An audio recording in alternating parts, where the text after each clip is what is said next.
চমৎকার build quality আর দারুণ স্পেসিফিকেশনের যখন একদম নিখুঁত মেলবন্ধন ঘটে তখন আসলে অসাধারণ কিছু তৈরি হয়। আজকের এই এক্সপ্লেনারে আমরা ঠিক এমনই একটা চমৎকার ব্যবহৃত ডিভাইসের হার্ডওয়্যার নিয়ে কথা বলবো, আর সেটা হলো Microsoft surface laptop 4। Professional performance, মজবুত গঠন এবং পোর্টেবিলিটির খুঁটিনাটি আজ আমরা ধাপে ধাপে এক্সপ্লোর করব, যাতে সেকেন্ড হ্যান্ড মার্কেটে এই ডিভাইসটির বর্তমান সক্ষমতা সম্পর্কে আপনারা একদম ক্লিয়ার একটা ধারণা পান। এই কথাটা খেয়াল করুন, স্টাইলিশ, লাইটওয়েট এবং পাওয়ারফুল পারফরম্যান্স, এই একটা লাইনে কিন্তু পরিষ্কার করে দেয় আধুনিক প্রফেশনালদের কাছে ডিভাইসটির এত ডিমান্ড কেন। এটি দেখতে যেমন প্রিমিয়াম, তেমনি মাল্টিটাস্কিং আর ভারী কাজের চাপ সামলানোর জন্য এর ভেতরের ইঞ্জিনটাও বেশ পাওয়ারফুল। কাজের ব্যস্ততায় এই পাওয়ার আর পোর্টেবিলিটির কম্বিনেশনটা সত্যি বলতে দুর্দান্ত। তো চলুন চট করে দেখে নিই আজকে আমাদের আলোচনার মূল ফোকাসগুলো কি কি।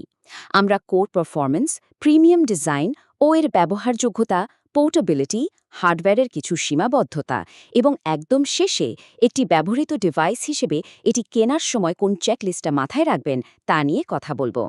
শুরুতে আসা যাক এর কোর পারফরম্যান্স বা মূল ইঞ্জিনের দিকে। এই স্পেসিফিকেশনগুলো একটু খেয়াল করুন।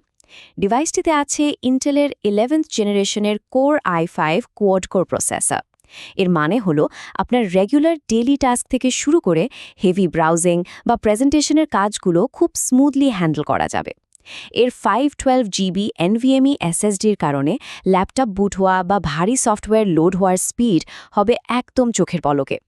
আর সাথে 16 জিবি র্যাম থাকার কারণে মাল্টিটাস্কিংয়ের সময় ল্যাগ করার কোনো চিন্তাই কিন্তু থাকছে না, যা ভবিষ্যৎ ব্যবহারের জন্য একটা সলিড ভিত্তি তৈরি করে। এবার চলুন কথা বলি এর ডিজাইন, ডিসপ্লে আর ইউজিবিলিটি নিয়ে।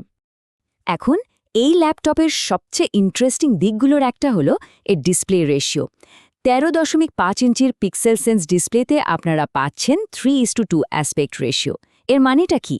মানে হলো আপনারা স্ক্রিনে ভার্টিক্যাল বা লম্বালম্বি স্পেস একটু বেশি পাচ্ছেন, ফলে লম্বা স্প্রেডশিট নিয়ে কাজ করা, কোডিং করা বা ধরুন কোনো রিসার্চ ডকুমেন্ট পড়ার সময় বারবার স্ক্রল করার ঝামেলা অনেক কমে যায়।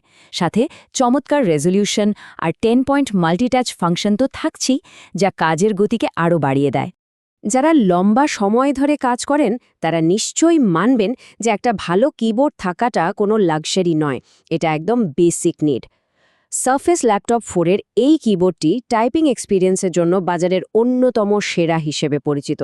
আর এর ট্র্যাকপ্যাডটাও এতটাই রেসপন্সিভ যে ন্যাভিগেশন করতে গেলে একদম মাখনের মতো একটা ফিল পাবেন। কর্মব্যস্ত দিনের শুরুতে বারবার পাসওয়ার্ড টাইপ করার ঝামেলা কার ভালো লাগে, তাই না? এখানে উইন্ডোজ হ্যালো ফিচারের অত্যন্ত সুরক্ষিত ফেশিয়াল রিকগনিশন ব্যবহার করে জাস্ট চোখের পলকেই ল্যাপটপটি আনলক করে ফেলা যায়। এটা আপনার ওয়ার্কফ্লো শুরু করার প্রসেসটাকে আক্ষরিক অর্থেই একদম স্ট্রিমলাইন করে ফেলে। মুভমেন্ট যাদের বেশি তাদের জন্য এবার পোর্টেবিলিটি আর ব্যাটারি লাইফ নিয়ে কথা বলা যাক।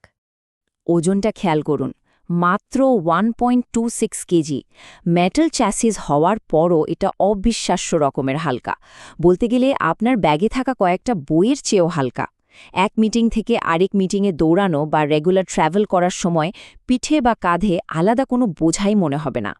অন দ্য গো প্রফেশনালদের জন্য এটা বিশাল একটা প্লাস পয়েন্ট। অফিসিয়াল স্পেসিফিকেশন বলছে এটি সর্বোচ্চ 17 ঘন্টা পর্যন্ত ব্যাটারি ব্যাকআপ দিতে পারে।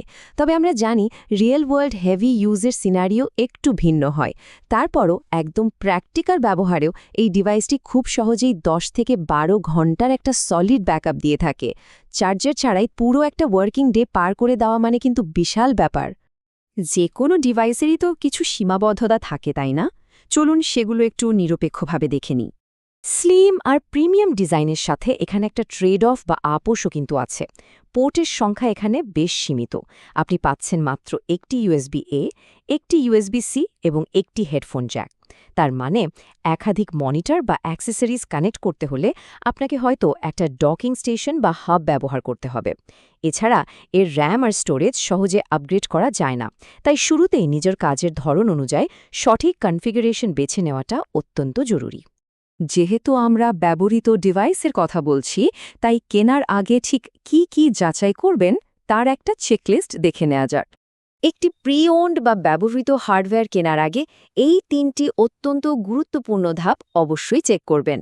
প্রথমত, ম্যাট ব্ল্যাক ভ্যারিয়েন্টের ক্ষেত্রে অবশ্যই মেটাল ফিনিশড পাম রেস্ট দেখে নেবেন, কারণ ফ্যাব্রিক বা অ্যালকান্টারা মেটালের মতো দীর্ঘমেয়াদে টেকসই হয় না। দ্বিতীয়ত, স্ক্রিনের 10 পয়েন্ট মাল্টিটাচ ফাংশন ঠিকমতো কাজ করছে কিনা তা স্ক্রিনের সব জায়গায় টাচ করে ভালোভাবে পরীক্ষা করে নেবেন। এবং তৃতীয়ত, সিস্টেম থেকে সরাসরি ব্যাটারি হেলথ রিপোর্ট জেনারেট করে যাচাই করবেন, যাতে নিশ্চিত হওয়া যায় যে ব্যাটারিটি এখনও নির্ভরযোগ্য অবস্থায় আছে। আজকের এই এক্সপ্লেনার শেষ করার আগে আপনাদের জন্য এই প্রশ্নটা রেখে যেতে চাই। নান্দনিক স্লিম ডিজাইন আর নির্ভরযোগ্য প্রসেসিং শক্তির এই যে অসাধারণ সংমিশ্রণ, এটা দৈনন্দিন কর্মজীবনকে কতটা প্রোডাক্টিভ করে তুলতে পারে তা আসলে ভাববার মতো একটা বিষয়।